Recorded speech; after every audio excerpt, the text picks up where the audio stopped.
العلي العظيم. أعوذ بالله من الشيطان الرجيم. بسم الله الرحمن الرحيم. الحمد لله الذي جعل الحمد مفتاحا لذكره وسببا للمزيد من فضله ودليلا على آلائه وعظمته. ثم الصلاة والسلام والتحية والإكرام على النبي المكي المدني القرشي الهاشمي الذي سمي في السماء بأحمد وفي الأرض بأبي القاسم محمد. اللهم صل على محمد وعلى آله الطيبين الطاهرين المعصومين سيما بقية الله في الأرض روحي وأرواح العالمين لتراب مقدمه الفداء. أما بعد فقد قال الله تبارك وتعالى في كتابه المبين وقوله الحق وهو أصدق الصادقين. بسم الله الرحمن الرحيم. يا أيها النبي إنا أرسلناك شاهدا ومبشرا ونذيرا وداعيا إلى الله بإذن ربه وسراجا منيرا. صلوات پڑھے محمد وآل محمد پر.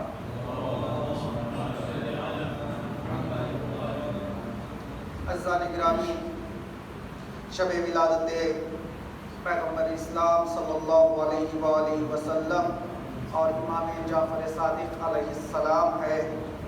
آج ان دو ہستیوں کا تذکرہ کرنا ہے. ایک وہ ہے جو بنیان گزار اسلام ہے، جو اسلام کو اس دنیا میں لے کے آیا ہے، اور دوسری شخصیت وہ ہے کہ جس نے اسلام کو دنیا تک پہنچایا ہے.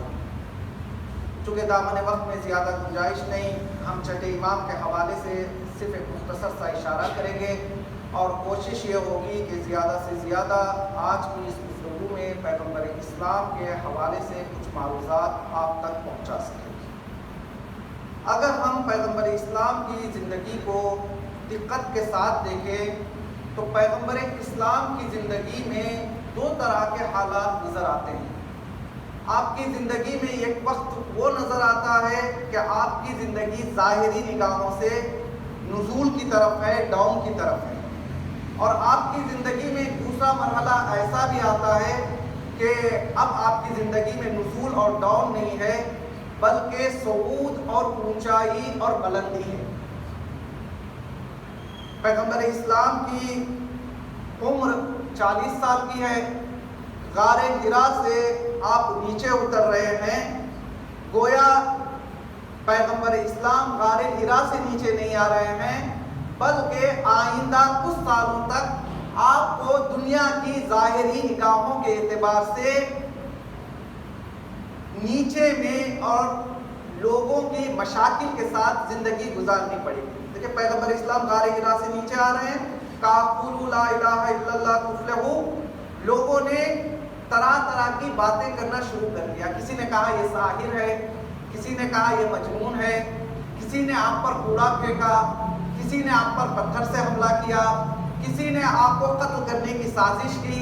المختصر یہ کہ بیگانے تو بیگانے پیغمبر اسلام کے خود خاندان والے پیغمبر اسلام کے خلاف ہو گئے. یہ پیغمبر اسلام کی زندگی کا نزولی دور ہے.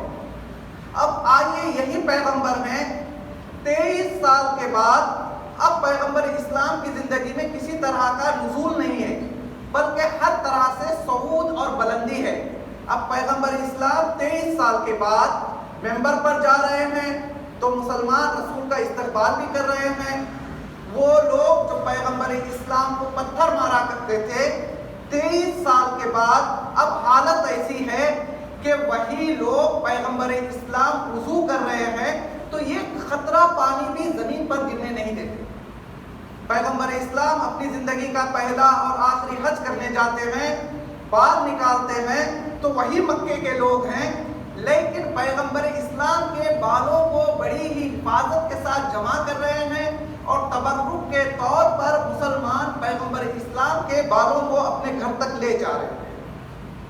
آخر پیغمبر اسلام نے اس 23 سال کے مختصر دور میں وہ کون سا کارنامہ انجام دیا کہ جس کی بنا پر وہ لوگ جو پیغمبر اسلام کو پتھر مارتے تھے 23 سال کے بعد وہی لوگ ہیں، لیکن اب پیغمبر اسلام کا احترام کر رہے ہیں۔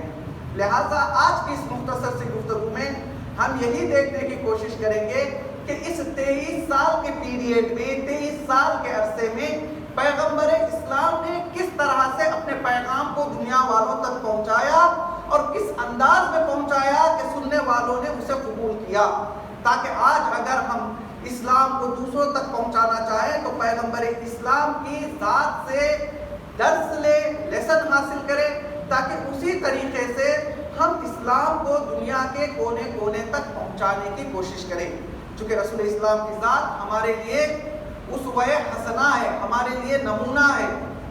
خداوند عالم نے قرآن میں یہ حکم دیا کہ رسول تمہارے لیے نمونہ ہے، ان کی زندگی کو دیکھو، تم ان جیسے بن نہیں سکتے، سوچ بھی نہیں سکتے، لیکن اپنی زندگی میں ان کے کاموں کو، ان کے اسٹائل کو ڈھالنے کی کوشش کریں۔ عام طور سے جب بھی پیغمبر اسلام کی ولادت کا موقع آتا ہے، چاہے شیعہ ہو یا اہل سنت ہو، وہ رسول کی سیرت بیان کرتے ہیں، لیکن وہ کہتے ہیں کہ ہم رسول کی سیرت بیان کر رہے ہیں، اصل میں لوگ رسول کی سیرت نہیں بیان کر رہے ہیں بلکہ رسول کی تاریخ بیان کر رہے ہیں۔ دیکھیں بہت بڑا فرق ہے تاریخ میں اور سیرت میں۔ تاریخ کہتے ہیں جو کچھ رسول کی زندگی میں گزرا، ہم یہاں پر بیٹھے آ کر لوگوں کو سنا ہے کہ رسول نے یہ کام کیا، رسول نے یہ کام کیا، لیکن سیرت اس کو نہیں کہتے۔ سیرت کا مختصر ترجمہ کروں تو سیرت کہتے ہیں لائف سٹائل، یعنی سیرت کا مطلب یہ ہے کہ وہ چیزیں جو رسول کی زندگی میں پائی جاتی تھی اس کو ہم وہاں سے اٹھا کر اپنی زندگی میں اپلائی کرنے کی کوشش کریں، اسے کہتے ہیں سیرت۔ لہذا آج کی اس مختصر سی تقریر میں ہم یہ دیکھنے کی کوشش کریں کہ پیغمبر اسلام جو ایسے ماحول میں اللہ کی طرف سے مبعوث ہوئے، آخر پیغمبر اسلام نے 23 ایئرس کے بہت ہی شارٹ پیریڈ میں وہ کون سا کام انجام دیا کہ ہر کوئی اب رسول کا قصیدہ پڑھ رہا۔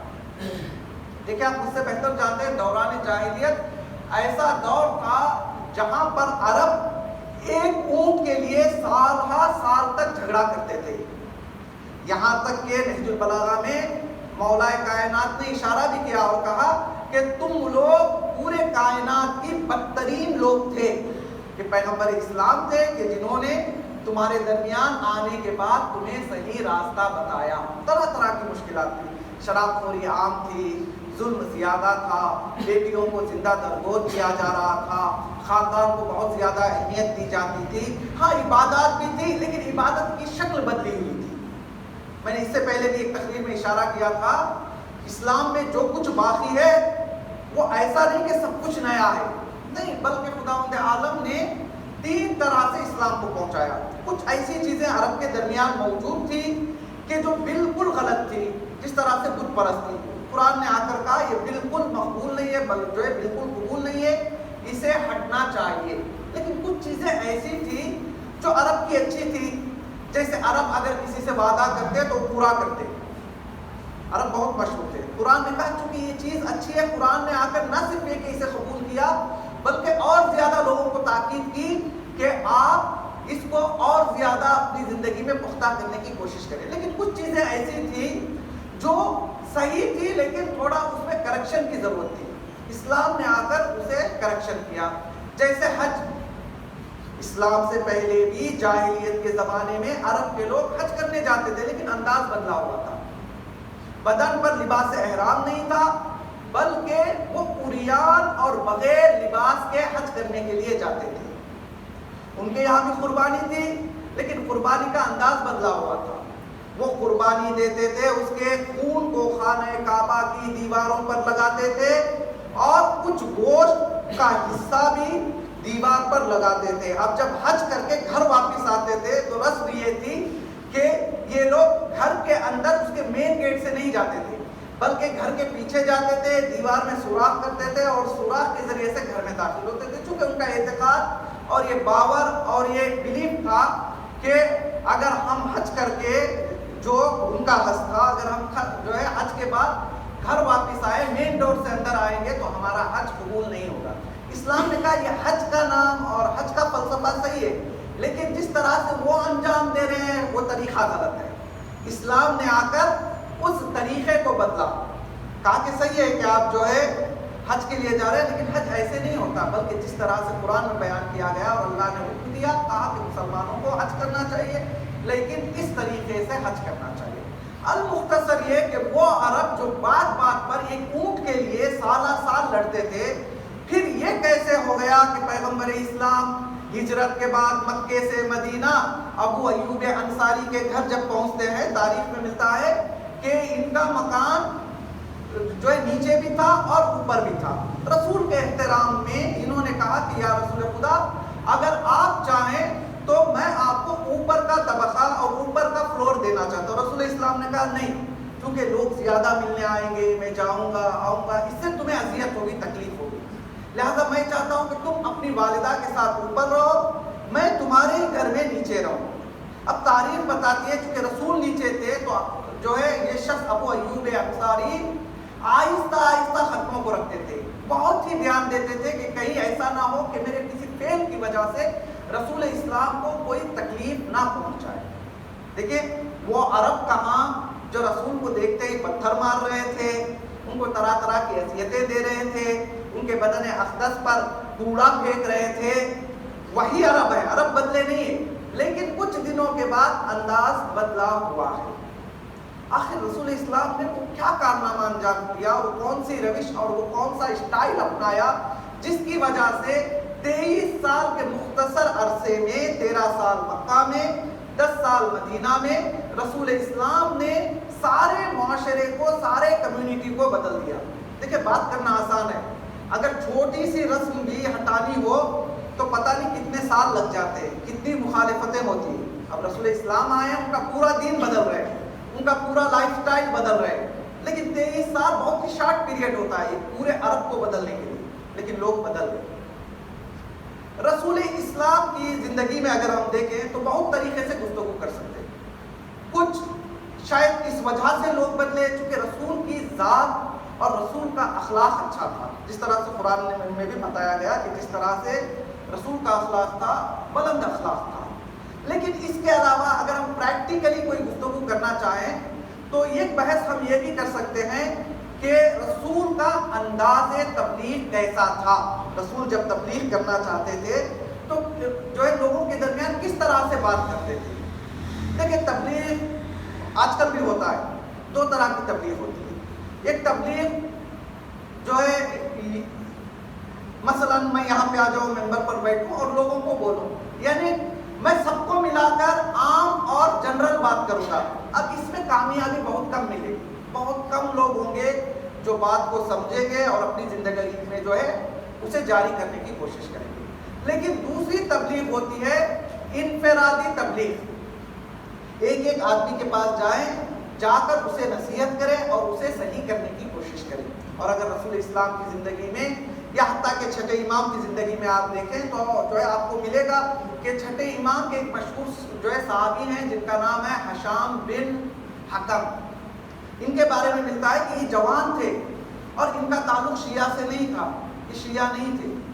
ایسے ہی انہوں نے سنا کہ شیعوں کے چھٹے امام ہیں تو اپنے ماموں سے درخواست کرتے ہیں کہ ہم جا کر فرزند رسول سے ملاقات کرتے، صرف ایک ہی ملاقات، پرائیویٹ ملاقات، ایک ہی ملاقات۔ لیکن چھٹے امام نے اس طرح سے ان کے اندر دین کو داخل کیا کہ اس ایک ہی میٹنگ میں، ایک ہی جلسے میں ہشام امام کے اتنے بڑے عاشق ہو گئے، امام کی خدمت میں رہے، بہت سارے علوم کو حاصل کیا، یہاں تک کہ اس ہشام کے بارے میں خلیفہ ہارون الرشید کو یہ کہنا پڑا کہ یہ ہشام کی زبان ہمارے لیے 1000 تلواروں سے بدتر ہے۔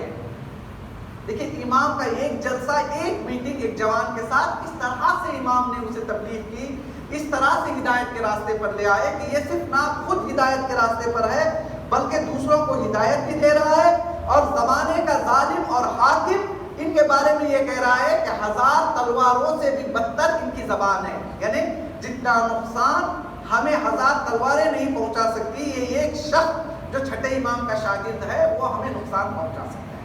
بالکل اسی طرح سے رسول اسلام کی زندگی میں بھی بہت سارے واقعات ملتے ہیں کہ رسول ممبر پر بھی جاتے تھے، عام تبلیغ بھی کرتے تھے، لیکن رسول زیادہ تر جب کسی ایک انسان کو پاتے تو اسے نصیحت کرتے اور اسے اچھی طرح سے سمجھاتے اور ہدایت کی طرف لانے کی کوشش کرتے۔ تاریخ میں بہت زیادہ واقعات ملیں گے، میں سارے واقعات کو چھوڑتے ہوئے صرف ایک واقعے کی طرف اشارہ کروں گا، پھر اپنی گفتگو کو آگے بڑھاؤں گا۔ تاریخ میں ہمیں ایک شخص ملتا ہے کہ جس کا نام صفوان بن امیہ، اس شخص کے حوالے سے تاریخ میں ملتا ہے کہ ایک دن مسجد حرام میں بیٹھا ہوا ہے، رسول مکہ میں نہیں ہے، رسول ہجرت کر کے مدینہ میں۔ اب یہ چونکہ مشرک ہے اور کافر ہے تو مسجد الحرام میں بیٹھا ہوا ہے، لیکن کافی پریشان اور کافی غصے میں نظر آ رہا ہے۔ اب تاریخ بتاتی ہے کہ اس کا ایک دوست تھا کہ جس کا نام عمیر تھا۔ عمیر جب یہ دیکھتا ہے کہ یہ صفوان بن امیہ کافی پریشان ہے، اس کے قریب جاتا ہے، جانے کے بعد پوچھتا ہے کہ بھائی کیا پریشانی ہے، اگر مناسب سمجھو تو تم میرے ساتھ شیئر کر سکتے ہو۔ صفوان نے کہا کہ دیکھو میں اس بات سے پریشان اور اس بات کا مجھے غصہ ہے کہ محمد کو ہم نے قتل کرنے کی کوشش کی، لیکن راتوں رات محمد مکہ سے نکلے مدینہ پہنچ گئے۔ اب مجھے اس بات پہ غصہ آ رہا ہے، یہ کیسے ہو گیا کہ 10 سال کے اندر محمد نے اتنی بڑی فوج بھی تیار کر لی، اتنے زیادہ لوگوں کو اپنے طرف بھی لے لیا اور اپنی رسالت کا اعلان بھی کر دیا۔ یہ شخص کہتا ہے کہ مجھے اسی بات کا غصہ ہے کہ میں اس بات سے پریشان ہوں کہ محمد نے شارٹ پیریڈ میں اتنا بڑا کارنامہ کیسے انجام دیا۔ اب چونکہ یہ اس کا دوست تھا تو یہ بھی مشورہ دیتا ہے اور کہتا ہے کہ اگر تم چاہو تو میں ایک کام تمہارے لیے کر سکتا ہوں۔ صفوان نے پوچھا اچھا بتاؤ عمیر تم وہ کون سا کام ہے جو میرے لیے انجام دے سکتے ہو؟ تو اس شخص نے کہا کہ اگر تم مجھے گارنٹی دو کہ اگر مجھے کچھ ہو گیا تو تم میرے بچوں کی دیکھ بھال بھی کرو گے، میرے لیے ایک گھر بھی خریدو گے، میرے لیے ایک باغ بھی دو گے، تو میں تمہاری طرف سے مدینہ جاؤں گا، مدینہ جانے کے بعد میں محمد کو قتل کرنے کی کوشش کروں گا۔ ایک تو مجھے بہت زیادہ پیسہ بھی مل جائے گا اور میرا بیٹا بھی مسلمانوں کے اختیار میں ہے، لہٰذا میں اپنے بیٹے کو بھی آزاد کروا لوں گا۔ صفوان نے کہا ٹھیک ہے مجھے تمہاری پلاننگ منظور ہے۔ صفوان نے اسے باغ بھی دیا، گھر بھی دیا اور اس کے بیوی بچوں کا دھیان رکھنے کا وعدہ بھی دیا اور ساتھ میں ایک تلوار نکالی اور کہا کہ یہ تلوار ہے لیکن پہلے میں اسے گھر لے جاؤں گا، زہر میں اچھی طرح سے ڈبوؤں گا، جب یہ زہر زہریلی ہو جائے گی، جب یہ تلوار زہریلی ہو جائے گی تو میں تمہیں تلوار دوں گا، تم جانا کسی بہانے سے محمد پر حملہ کرنا۔ یہ شخص تیار ہو گیا، زہریلی تلوار کے ساتھ مدینے میں وارد ہوتا ہے، لوگوں سے پوچھتا ہے کہ محمد کہاں ہے؟ لوگوں نے بتایا محمد مسجد میں ہے۔ یہ رسول کی تلاش میں مسجد پہنچ جاتا ہے۔ اب جیسے ہی رسول کی نظر اس پر پڑتی ہے، رسول اس سے پہلا سوال کرتے ہیں۔ دیکھیں ہم یہ سمجھنے کی کوشش کر رہے ہیں کہ رسول کا انداز تبلیغ یہ تھا کہ رسول تنہائی میں تبلیغ کرتے تھے اور اس طرح سے تبلیغ کرتے تھے کہ سامنے والا متاثر ہو جاتا اور فوراً رسول کی بات کو مان لیتا تھا۔ رسول نے جیسے اس سے ملاقات کی کہا کہ میں جانتا ہوں کہ تم عمیر ہو، اچھا مجھے یہ بتاؤ کہ تم یہاں کس لیے آئے ہو؟ کہا کہ یہاں پر میرا کچھ کام ہے، میں اپنا کام انجام دینے کے لیے آیا ہوں۔ تو رسول نے دوسرا سوال کیا اچھا اگر تم کسی کام کے لیے آئے ہو تو تمہاری کمر میں یہ تلوار کیوں لگائی ہوئی ہے؟ اس شخص نے کہا کہ نہیں چونکہ مسافرت میں ہوں، مجھے چوروں کا ڈاکوؤں کا خطرہ ہے، لہٰذا میں اپنی سیفٹی کے لیے ہمیشہ یہ تلوار رکھتا ہوں۔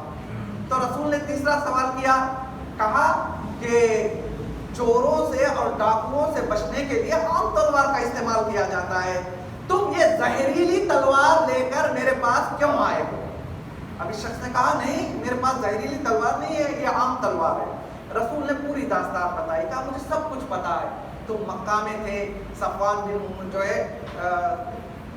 بن امیہ سے ملاقات ہوئی اور اس نے تمہیں بھیجا ہے تاکہ تم مجھے قتل کرو، اپنے بیٹے کو بھی آزاد کراؤ اور بہت سارا مال بھی حاصل کرو. جیسے ہی شخص نے رسول کی زبانی سے سارے حالات سنے فوراً سجدے میں چلا جاتا ہے, کہتا ہے کہ یا رسول اللہ مجھے آپ اپنے دین کا کلمہ پڑھائیے.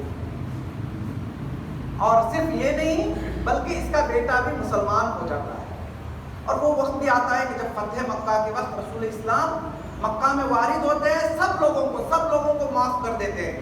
لیکن ایک شخص کے بارے میں کہتے ہیں کہ صفوان بن امیہ کو کسی طرح کی معافی نہیں ہے, کیونکہ بہت سارے اس کے جرم تھے. جن 7 لوگوں کے لیے رسول اسلام نے حکم جاری کیا تھا کہ ان کو پھانسی ہوگی, ان میں سے ایک شخص یہ بھی تھا. کہا کہ سب کو معاف کر دیا جائے گا, 7 لوگوں کو معاف نہیں کیا جائے گا, جن میں سے یہ صفوان بن امیہ بھی ہے. لیکن چونکہ عمیر پرانا دوست تھا, دیکھیں اسی لیے کہتے ہیں اگر دوست اچھا ہو تو کہیں نہ کہیں جا کر آپ کے کام ضرور آتا ہے. چونکہ گرچہ وہ مسلمان ہو گیا تھا, گرچہ اس کا راستہ جدا تھا, لیکن چونکہ کسی زمانے میں دوست تھے. اب جیسے ہی عمیر نے سنا کہ رسول اسلام نے اس شخص کو قتل کرنے کا حکم دیا ہے, فوراً رسول کی خدمت میں آتا ہے اور کہتا ہے کہ یا رسول خدا اگر ہو سکے, چونکہ میرا وہ پرانا دوست ہے, ہو سکے تو آپ معاف کر دیجئے گا. رسول نے کہا کہ ایک شرط پر معافی مل سکتی ہے, اگر یہ صفوان بن امیہ اسلام کو قبول کر لے. کہا کہ کوئی بات نہیں, میں آپ کی طرف سے جاؤں گا اور میں جا کر اسے سمجھاؤں گا, انشاءاللہ وہ اسلام لے آئے گا. رسول نے کہا ٹھیک ہے, اگر تم جاتے ہو, تمہارے سمجھانے سے وہ سمجھ جاتا ہے, اسلام کو لے آتا ہے, تو مجھے کوئی پرابلم نہیں ہے. یہ شخص جاتا ہے, سمجھاتا ہے, لیکن صفوان کہتا ہے کہ مجھے ڈر لگ رہا ہے, میں باہر نکلوں, چونکہ میں نے اتنے زیادہ مظالم کیے ہیں, کہیں رسول کے صحابی مجھے دیکھتے ہی قتل نہ کر دیں. پھر یہ شخص رسول کی خدمت میں آتا ہے, کہتا ہے یا رسول خدا وہ تیار ہے لیکن اس کے دل میں ڈر ہے, اسے اس بات کا خوف ہے کہ کہیں وہ باہر نکلے تو آپ کے صحابہ اس کا قتل نہ کر دیں. رسول نے کہا اچھا کوئی بات نہیں, لو یہ میرا امامہ لو. رسول نے اپنے سر سے امامہ نکالا اور عمیر کے حوالے کیا. کہا کہ اے عمیر جاؤ, جانے کے بعد اس امامے کو صفوان بن امیہ کو دو تاکہ وہ پہن کر باہر نکلے, جب میرے صحابہ میرا امامہ دیکھیں گے تو اس پر حملہ نہیں کریں. رسول کا امامہ اس کے ہاتھ میں ہے, اب یہ رسول کی خدمت میں آتا ہے. رسول کہتے ہیں کہ ایک ہی آپشن ہے, یا تم اسلام لے آؤ یا جو کچھ تمہارے بارے میں طے کیا گیا ہے اسے جاری کیا جائے گا. اس شخص نے کہا کہ یا رسول خدا میں اسے اسلام نہیں لا سکتا, جبکہ مجھے 2 مہینے کی مہلت چاہیے. رسول خدا نے کہا میں تجھے 2 مہینے کی مہلت نہیں بلکہ 4 مہینے کی مہلت دے رہا ہوں, تو آرام سے سوچنا, اگر 4 مہینے بعد پھر آ کر مجھے اپنا فیصلہ سنانا. پھر تاریخ کہتی ہے کہ 4 مہینے بھی نہیں لگے, کچھ ہی دنوں میں یہ پکا مسلمان بھی ہو جاتا ہے, حتیٰ کہ بعد میں اسلام کی راہ میں شہید بھی ہو جاتا ہے. دیکھیں ایک انسان ہے خانہ کعبہ میں بیٹھ کر رسول کے قتل کی پلاننگ کر رہا ہے, لیکن رسول کا اخلاق یہ ہے کہ رسول اسی شخص کو اس طرح سے تبلیغ کرتے ہیں, اس طرح سے بیہیو کرتے ہیں کہ وہ آخر میں جا کر اسلام کی راہ میں شہادت کو پیش کرتا ہے. تو اس سے یہ پتہ چلتا ہے کہ اگر حکمت کے ساتھ تبلیغ کی جائے تو برا انسان بھی صحیح راستے پر آنے کے لیے تیار ہے. اور کبھی کبھی ہم یہ ذہن میں فیصلہ پہلے سے کر لیتے ہیں چونکہ یہ برا ہے تو برا ہے. مثلا کوئی برا انسان بعد میں چل کر اچھا ہو گیا, اب اس کی اچھائی لوگ جو ہے قبول کرنے کے لیے تیار نہیں, کہتے ہیں چونکہ فلاں زمانے میں فلاں کام کرتا تھا, فلاں زمانے میں نہیں, اس سے زیادہ گنہگار تو کوئی مومن نہیں ہوگا. اسلام یہ ہمیں درس نہیں دیتا کہ جو انسان گنہگار ہے وہ آخر تک گنہگار رہے گا, نہیں, ایک مرتبہ توبہ کیا, صحیح راستے پر آ گیا, جیسے کہ اس نے کوئی گناہ کیا ہی نہیں. کسی انسان کو یہ حق نہیں کسی مومن کے صحیح راستے پر آنے کے بعد ہم پیچھے اس کی گزشتہ کی برائیاں کریں نہیں, یہ بالکل جائز نہیں. اور دوسری بات, کبھی کبھی کسی کے غلط کام کی وجہ سے ہم انسان سے مقابلہ کرتے ہیں, لیکن رسول کی سیرت میں دیکھیں, جو ہے رسول کے انداز تبلیغ میں دیکھیں تو ہمیں یہ پتہ چلتا ہے کہ رسول کسی کے مقابلے میں نہیں جاتے تھے, بس رسول اس کے عمل کے مقابلے میں جاتے تھے.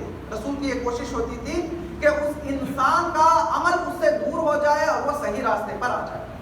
مثال کے طور پر ہمارے گھر میں ٹی وی رکھا ہوا ہے, اگر ٹی وی پر کوئی بری موویز ہم چلاتے تھے تو اس کا مطلب یہ نہیں ہے کہ اس کا علاج یہ نہیں کہ ٹی وی ہی کو توڑ دیں, نہیں, اس کا علاج یہ ہے کہ آپ وہ سی ڈی نکال کے اس سی ڈی کو توڑے, ٹی وی وہی رہے گی, اگر اس میں سوائے کمیل اور دوسری چیزیں چلانے لگے تو اب ٹی وی وہی ہے لیکن ٹی وی کا کوئی قصور نہیں ہے. اصل پرابلم اس چیز کا تھا, اس چیز کو آپ نے توڑ کے پھینک دیا, اب اسی ٹی وی میں دعائیں میں چل رہی ہے. بالکل اسی طرح سے اگر انسان کا عمل تبدیل ہو جائے تو پھر انسان پورا بدل جاتا ہے. چونکہ دامن اپنے گنجائش نہیں, ہمارے پاس صرف اور صرف 5 منٹ بچے ہیں, لہذا میں کوشش کروں گا کہ خلاصہ پیش کر سکوں.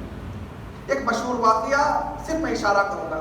رسول اسلام کی خدمت میں ایک شخص آتا ہے, گستاخی کرتا ہے, شعر کہتا ہے رسول کے خلاف, رسول جو ہے رسول کے سامنے, صحابیوں کے سامنے.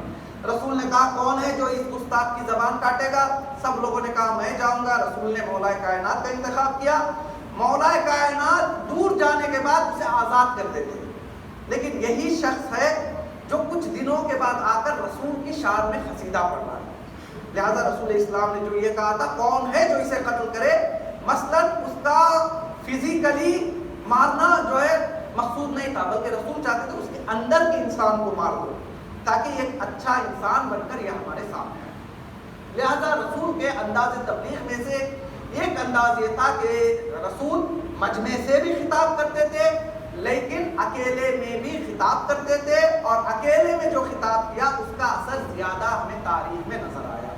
دوسری چیز, رسول بشیر بھی تھے اور نذیر بھی تھے. جیسا کہ میں نے سورہ احزاب کی آیت نمبر 45 اور 46 کی تلاوت کا شرف حاصل کیا. خدا نے کہا کہ اے رسول ہم نے تمہیں بھیجا ہے شاہد بنا کر, شاہد یعنی وٹنس, گواہ بنا کر.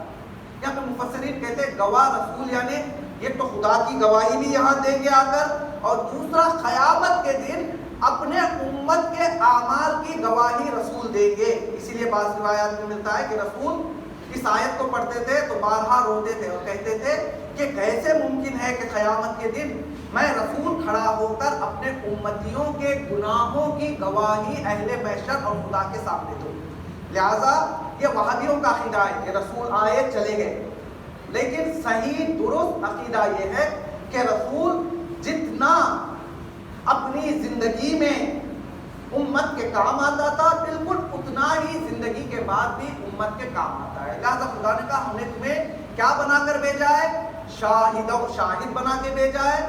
دوسرا مبشروں, بشارت دینے والا. تیسرا انذار دینے والا, وارننگ دینے والا, وارن کرنے والا. چوتھا وداعیا الی اللہ باذن ربی, اے رسول ہم نے تمہیں اللہ کی طرف اللہ کی اجازت سے تبلیغ کرنے کے لیے, دعوت دینے کے لیے بھیجا ہے.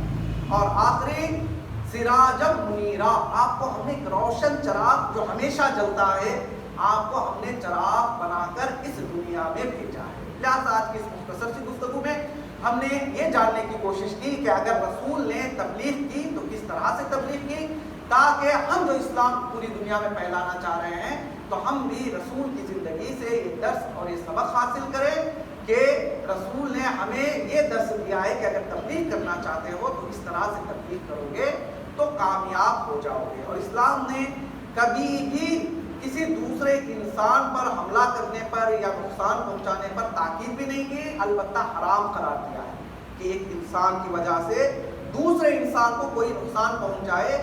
کہ اسلام میں سخت تاکید ہے. کبھی کبھی کیا ہوتا ہے, ہمیں پتا ہے کہ نقصان پہنچے گا, لیکن کبھی کبھی ہو سکتا ہے کہ نقصان پہنچ جائے.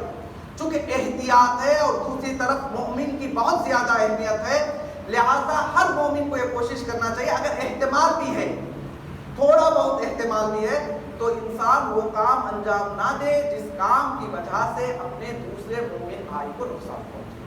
مثال کے طور پر ابھی آج کل ایک وبا پھیلی ہوئی ہے جسے ہم اور آپ جو ہے کووڈ-19 کہتے ہیں.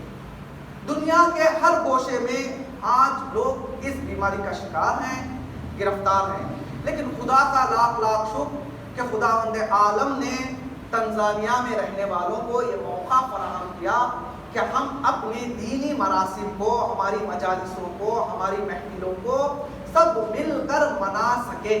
اگر خداوند عالم نے ہمیں یہ توفیق دی اور ہمیں یہ موقع فراہم کیا تو اب ہماری ذمہ داری زیادہ بن جاتی ہے کہ ہم کوشش کریں کہ یہ موقع ہمارے ہاتھ سے نہ گزرے اور اس کی وجہ سے کسی مومن کو نقصان نہ پہنچے.